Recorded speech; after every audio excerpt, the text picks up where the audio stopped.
Hi, welcome to Academic Survival Guide. My name is Caitlin, and today we're talking about how to choose your major. Choosing your major is a very big decision, especially for most students who are starting college at 17, 18, potentially 19 years old.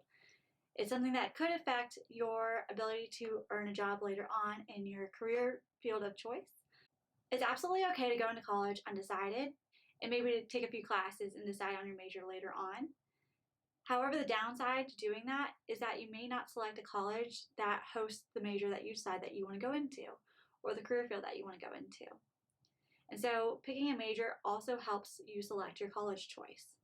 So that's why I say it's a pretty important decision to make towards the end of your high school career. There's a few steps that I have that I think will help you significantly when deciding on your major, and we're going to go through those right now. So the first thing to think about is a self-evaluation of yourself. So considering your interests, your values, your passions, and your abilities, you'll want to evaluate those things while deciding on your major. If you're not great at math, you might want to avoid majors that require going up to Calculus 2. Just makes sense, right? So you don't want to be a software engineer if you don't want to do Calc 2. It just doesn't fit together. And so those are things that you want to start thinking about when you're thinking about your abilities and how they might match better with your passions and your interests. You might not want to pick a career field that has 40-hour work weeks, and that's okay. But then you need to figure out what career fields match your lifestyle choice. You might not want to work 80-hour work weeks, so maybe being a lawyer is not for you. I'm not saying that all lawyers work 80 hours a week, but it's something that you want to think about. You want to make sure that you are picking something that aligns with your interests. If you have no interest in the career field that you're choosing, it's going to be really hard for you to stay in that career field later on, or at least for an extended period of time. These are things that you'll learn about yourself through your major search process that will help you eliminate down to a few select choices. The next step that you can do is by reviewing career fields that may be interesting to you and seeing what majors match up with those career fields.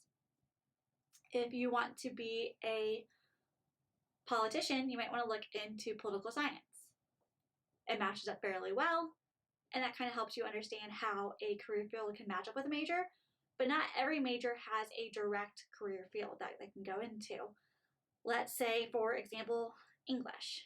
English has a lot of choices that you can go into after graduation, such as teaching, going on to earn a master's degree potentially in teaching at the college level. You can go into journalism, you can go into TV production, you can go into copywriting and publishing. There's a lot of choices with that major that don't necessarily directly align with a specific career field, but have multiple options. And maybe that's something that might interest you. So it's something to consider.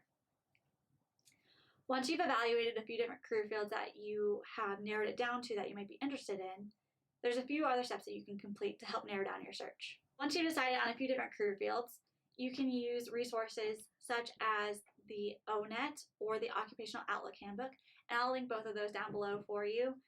Those are great resources that are provided through government services that show you how much salary could be in that position, where those people work, potentially how many hours a week they work, if any certifications are required after graduation, what kind of degree is required. All that kind of information that might be pertinent to that career field will be found on those websites, which is really, really helpful when you're trying to narrow down a career search. Once you've narrowed it down to a few selections, maybe you might want to take an aptitude or a personality test that will align or match you with a career field that best suits you based on your personality and desired lifestyle. My favorite assessment test that I found that matches you with careers is called StrengthsFinder. StrengthsFinder will do an assessment that you complete online.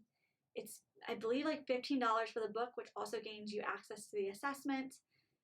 When you take the assessment at the end, it will then give you 5 strengths. Those 5 strengths are then aligned to multiple different career fields that might best suit you based on your personality and your temperament.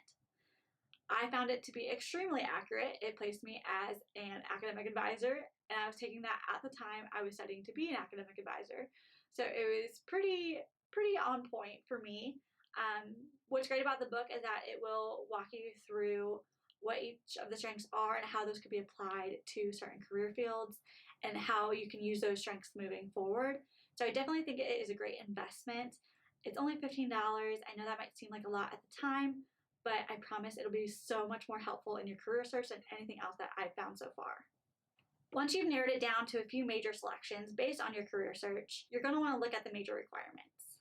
This will help you do that ability section again. It'll help you confirm that you're not choosing a major that might be out of your skill sets or something that you might have to work a little bit more on. That's something that you might want to know going into when selecting it. Most colleges will have this information pretty readily available on their website under their catalog. So if you go to the undergraduate catalog and you can select the major that you're intending to pursue, it should have the list of required classes for that major in that catalog for you to view.